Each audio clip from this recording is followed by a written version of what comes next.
So budget night is coming, and talk of the town is that we might actually have some tax reform this year. The targeted area seems to be around CGT.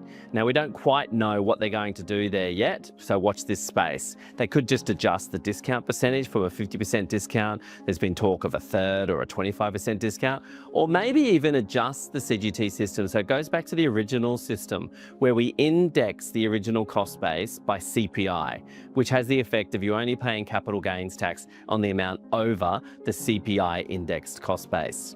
Of course, the other area which has sort of been talked about again is negative gearing. I'm not that confident we'll have any changes within negative gearing because of the political, I suppose, turmoil that it caused the Labor Party last time they tried to do that. But if they did, maybe it'll be to limit negative gearing to, I don't know, a number of properties, maybe only limits it to new properties. And of course, all these changes, the question is, when do they apply from? Do they apply from only new purchases of property? Does it apply to existing property? Or maybe even does it only apply to certain types of assets? The CGT question could only apply to maybe residential investment properties, but then does it also have an impact on shares and those types of things? Of course, the impact of both of these is really on the housing market.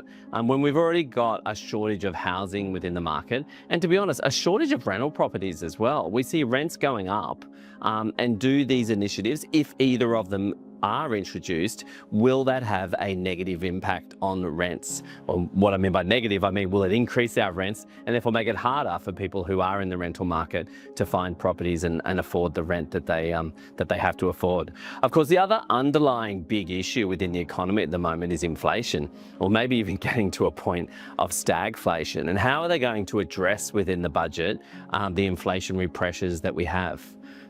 Talk is that they need to cut some spending and maybe around NDIS. There might be some savings in that sort of area, but maybe they'll do other things like maybe not renew the instant asset write-off, which is due for renewal again. It ends at the moment at 30 June 2026. And although every year they've been renewing it and keeping it going, maybe this year they won't. Maybe they won't renew it next year. Of course, we never really know what's going to be in the budget until budget night, so keep an eye out for our detailed budget review the morning after budget night.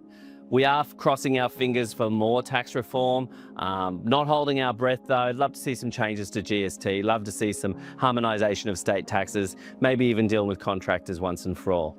I'd also like to see in this budget some incentives for productivity improvements within the economy. For more detail on what we think's lurking in the federal budget this year, check out our detailed blog. And of course, you can subscribe to receive our budget review the morning after budget at businessdepot.com.au.